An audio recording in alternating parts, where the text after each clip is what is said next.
आज मैं आपको मेरी जिंदगी है तो किस्त 16 के इस हिस्से की कहानी सुनाने जा रही हूँ, जो बज़ाहिर खामोश था मगर अंदर ही अंदर तूफान लिए हुए था।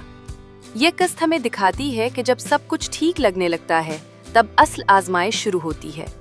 किस्त का आगाज एरा के घर के माहौल से होता है, जहाँ उसकी माँ के दिल में एक अजीब सा खौफ और बेचैनी होती है। वो बार बार यही सोचती है कि कामयार ऊपर क्यों गया है और क्यों इतनी देर हो गई है।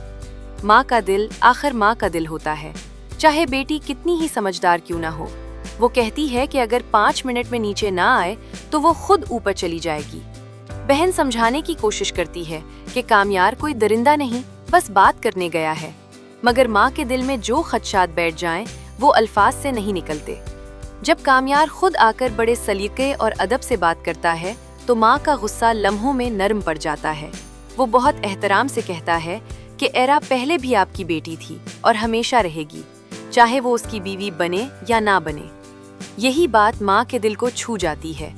एक लम्हे में वो सारी सख्ती पिघल जाती है और यही लम्हा बताता है कि कामयार वाकई बदल रहा है। वो सिर्फ बातों का नहीं, रवैये का भी जादूगर है। दूसरी तरफ घर के अंदर शादी की तैयारियों का शोर है। नाश्ता बन रहा है, मुलाजिम इधर उधर दौड़ रहे हैं और हर किसी के मुंह पर एक अलग कहानी लिखी है। कोई खुश है, कोई जल रहा है और कोई बस खामोशी से सब कुछ देख रहा है। इसी माहौल में फरिया अचानक सामने आती है। वो कहती है कि वो नाराज नहीं रह सकती। आखिरकार कामयार उसका दोस्त है। इसका ये आना बज़ाहिर बहुत नॉर्मल लगता है, मगर नाजरीन जानते हैं कि इस नॉर्मल रवैये के पीछे कितनी गहरी साजिश छुपी है। फरिया कामयार से बड़े तहम्मुल से बात करती है। वो माजी को भुलाने, दोस्ती बरकरार रखने और यहाँ तक कि शादी की खुशी में पार्टी रखने की बात करती है। कामयार को भी लगता है कि शायद फरिया वाकई संभल गई है और वो सिर्फ उसका दिल रखने के लिए पार्टी में आने का वादा कर लेता है। मगर यही वो लम्हा है जहाँ कहानी खतरनाक मोड़ लेती है। इधर एरा के घर शादी की तैयारियों में तेजी आ चुकी है। कपड़े, जेवरात, मेहमान, सब कुछ तय हो रहा है। दादी अम्मा पुराने जमाने की एक कीमती यादगार एरा को देती हैं, वो लिबास जो नस्लों से बहुओं ने पहना था। एरा बड़ी मोहब्बत और एहतराम से उसे कबूल करती है। ये मंजर निहायत जज्बाती होता है, जहाँ माजी, हाल और मुस्तकबिल एक धागे में बत्ते नजर आते हैं। दादी अम्मा एरा से एक खामोश दरख्वास्त भी करती हैं कि कामयार को दोबारा बिगड़ने ना देना, और एरा पूरे यकीन से वादा करती है। लेकिन असल कहानी वहाँ से शुरू होती है, जहाँ कामयार फरिया की पार्टी में जाता है। शुरू में सब कुछ हल्का फुल्का लगता है, दोस्त, कहकहे, बातें, मगर आहिस्ता आहिस्ता माहौल बदलने लगता है। शराब, शोर और वो लोग जो कामयार के माजी की याद दिलाते हैं। कामयार खुद को मजबूत समझ रहा होता है, मगर हकीकत में वो कमजोर पड़ रहा होता है। वही आखिरी दिने कवारगी का जुमला, वही पुरानी दुनिया और वही पुराने लोग। रात गहरी होती है और कामयार होश खो बैठता है। इधर आयरा परेशान है।